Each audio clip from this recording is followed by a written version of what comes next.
Hello there, I'm Paul Rogers from Farm HQ. Today I have Justin Clark from MEA. Justin, welcome to Prospine. Thank you. If we could just start by, Justin, just explaining who MEA is and what sort of products you guys sell. Yep.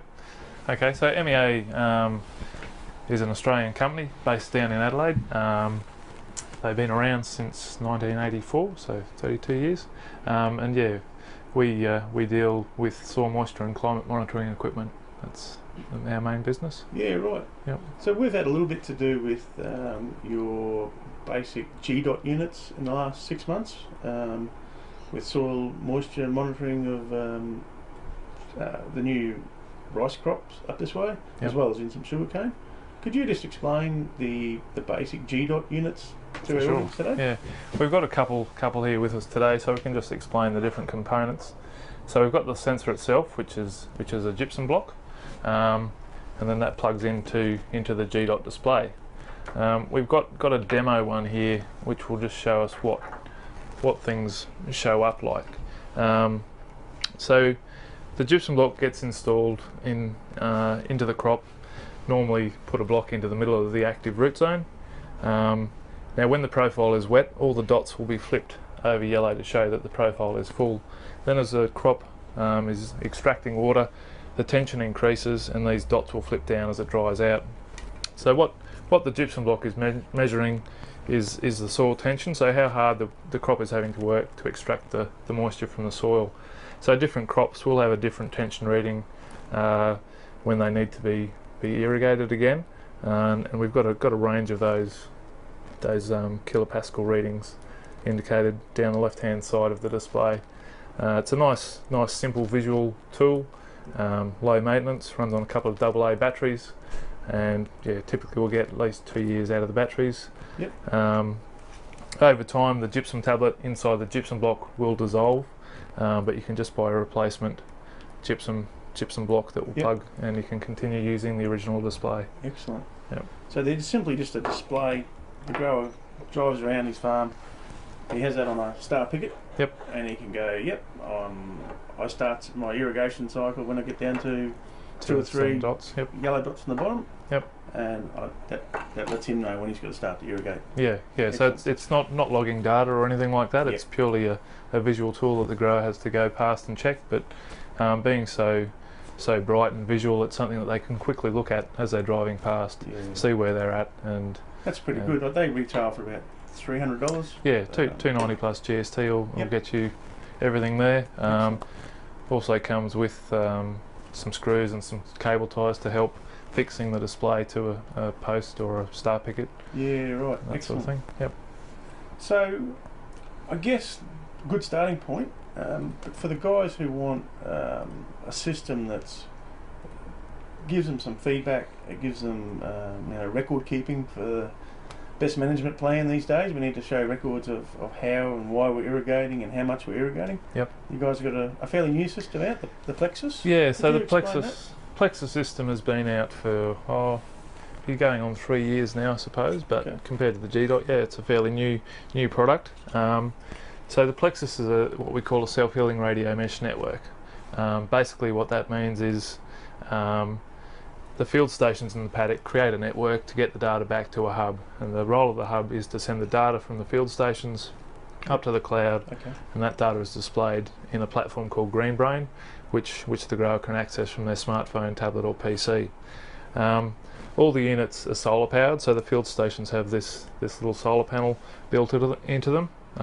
The hub has a slightly larger external one. Then we have a choice of sensors that we can plug into the field station. So we can continue using the gypsum blocks that we use with the GDOT. We can connect up to 4 of those, or a combination of gypsum blocks and temperature sensors. Or we can also plug in capacitance probes, such as the EnviroPro probe, which is measuring moisture and temperature, or moisture, temperature and EC.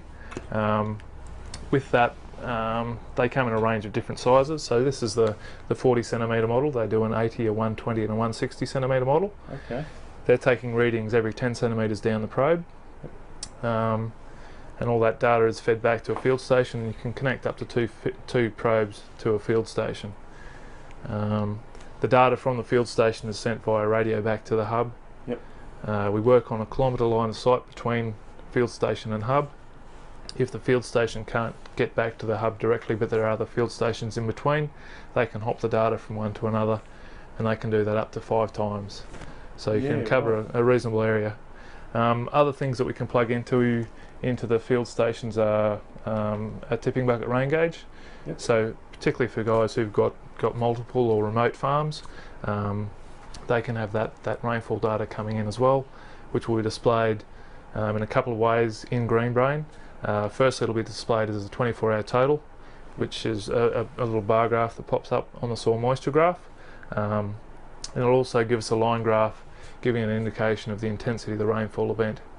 So most systems we've got set up, they're logging and uploading data half-hourly. Yep. So it'll be giving us a half-hourly total to a 0.2 millimetre resolution, so you can get an idea of how it's falling, and then you can look at your probe data or your block data and get an idea of how much of that's actually infiltrated or whether it's run off as well. Fantastic. Yep. And with the EC stuff, that can be useful as well to track fertiliser movement through the profile, and also deep drainage from irrigation events as well. Exactly. So they can refine those practices. For a grower, he could certainly refine how much water he's putting on. Mm-hmm. If he's flooding on a light textured soil, he could see how quickly it's dropping down the profile. Yep. And he could adjust his irrigation to suit. Yeah, you can start tweaking things to really refine those irrigation events. Yep. Okay. So the actual GreenBrain, which is the cloud-based server. Yep. A grower can access that on his smartphone, iPad, PC. Yep. He can go to that, pull it up, and click on his. Yeah, so it's really nice, easy software to navigate your way around. And that's the beauty of it. It's nice mobile data. It's data in the palm of your hand. Yep. You can have multiple users logging in to view the data. So if the grower wants other people on the farm to have access to it, that's fine. Or if they want their agronomist to log in and have a look at it, that's fine as well. Also, other things, so if people didn't have a tipping bucket rain gauge connected to the system, they can manually input rainfall events, irrigation events, and record that data. There's also a comment function which allows people to record other information as well, so such as like growth rates of cane, growth rates, or the moisture yield rates from that block, or if there was an extreme weather event or something out of the ordinary that they wanted to keep a record of. All that can be stored on GreenBrain. Excellent. And you can go back and look at previous seasons data and compare last year to this year, and just see how things are tracking along. Okay. That's fantastic, Justin. I think that pretty much wraps up a brief overview. Yep. Thanks for your time. Thank you, Paul. Excellent. Cheers. Cheers, mate.